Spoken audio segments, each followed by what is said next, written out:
আজই ডাউনলোড করুন আর এনজয় করুন আপনার পছন্দের শো। এই 7 নম্বর মহিলা কি তাহলে পিসি?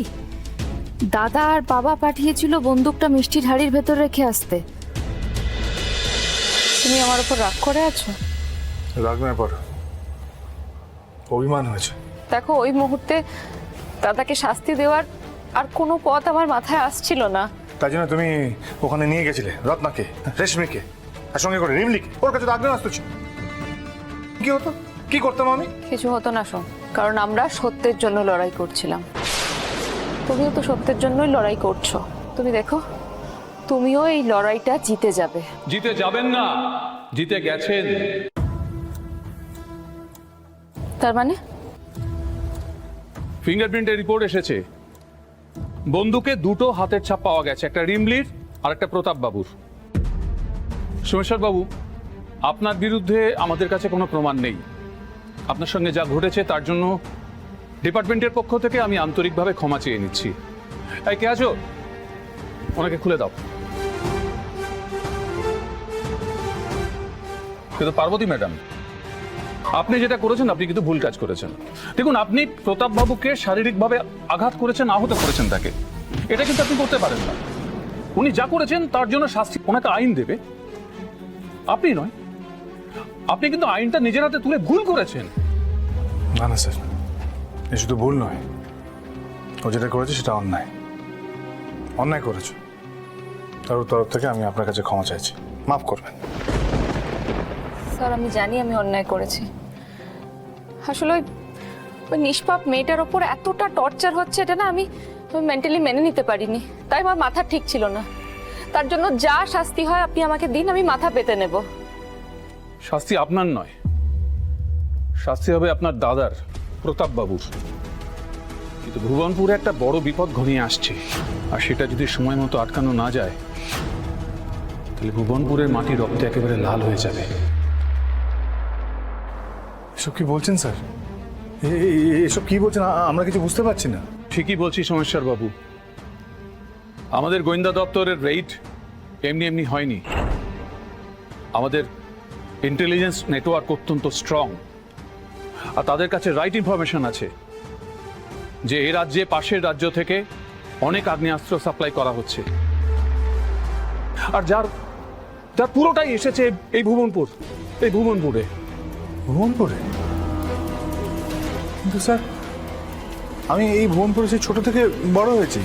এখানেই আমার জন্ম, এখানেই আমার কর্ম। আমি ভুবনপুরকে খুব ভালো করে চিনি। ভুবনপুরের মানুষরা কিন্তু এরকম নয়। না না, তাই বলে যে কোনো অশান্তি হয় না তা নয়। বিবাদ হয়, জমিজমা নিয়ে বিবাদ হয়, ঝামেলা হয়, কিন্তু সেই অশান্তি নিজের মধ্যে মিটেও যায়। তাই বলে আগ্নেয়াস্ত্র? স্যার, ওনাদের সবাইকে নিয়ে এসেছি, সবাই বাইরে বসে আছে। নিয়ে আসুন, জিজ্ঞাসাবাদ করতে হবে। Okay sir. স্যার স্যার কি হয়েছে একটু বলুন না, খুলে বলুন না। ডিউটি সোমেশ্বর বাবু, ডিউটিটা তো করতেই হবে। আপনি সন্দেহ তালিকার বাইরে থাকলেও যারা সেদিন মিষ্টি নিয়ে যাচ্ছিলেন তারা তো কেউ সন্দেহের বাইরে নয়। এসব আপনি কি বলছেন কি স্যার? ওরা গ্রামের গৃহবধূ, ওরা কি করে এই সমস্ত কিছুর মধ্যে?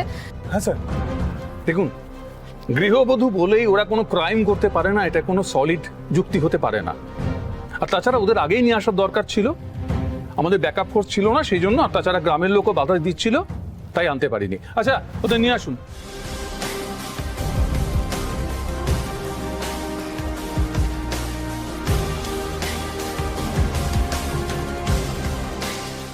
আমরা সত্যি কিছু করিনি, যা হবে দেখা যাবে।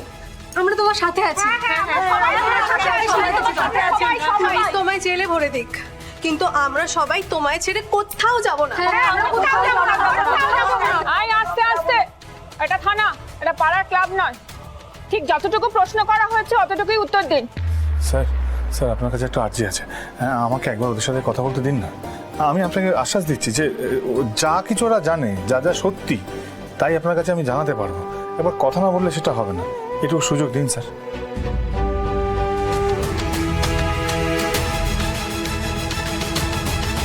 করিনি সোমদা, বিশ্বাস করো, আমরা কিছু করিনি। বিশ্বাস করো, করিনি। আচ্ছা আচ্ছা, শান্ত শান্ত হতো। তোমরা তো কিছু করোনি, তাহলে ভয় পাচ্ছ কেন?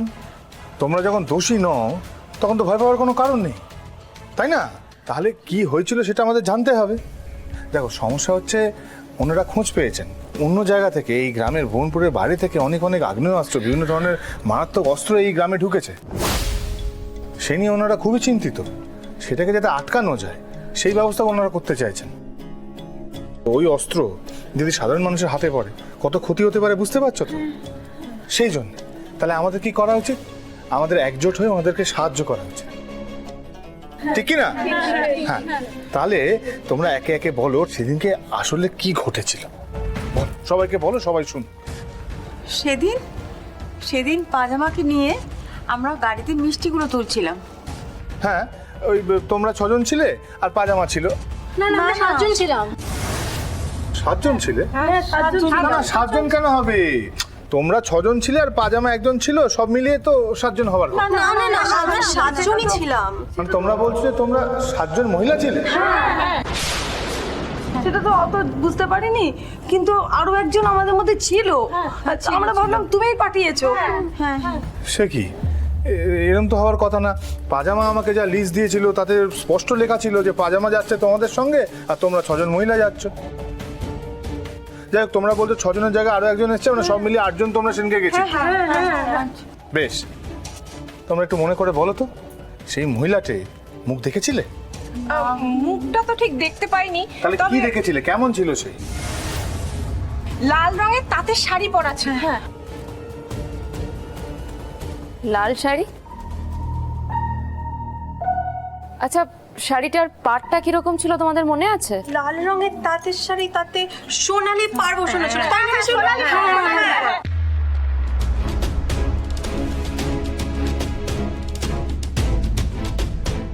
এই 7 নম্বর মহিলা কি তাহলে পিসি? দাদা আর বাবা পাঠিয়েছিল বন্দুকটা মিষ্টির হাড়ির ভেতর রেখে আসতে। পারো, চুপ হয়ে গেলে কেন? কিছু বুঝতে পেরেছো? কিছু মনে পড়ছে? তুমি কিছু জানো? কি চিন্তা করছো বলো না। আমার একজনকে সন্দেহ হচ্ছে কে এই 7 নম্বর মহিলা, কিন্তু কিভাবে প্রমাণ করব আমি এখনো অবধি জানি না।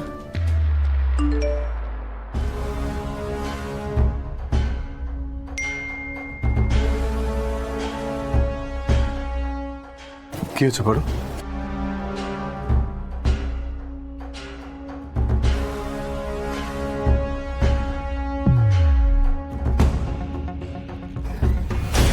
এসব কি দাদা? হ্যাঁ, এই ভিডিও কে করেছে? সোমের লোক করেছে নাকি? যদি সোমের লোক করে থাকে তাহলে তো পুলিশের হাত থেকে আমার কেউ বাঁচাতে পারবে না।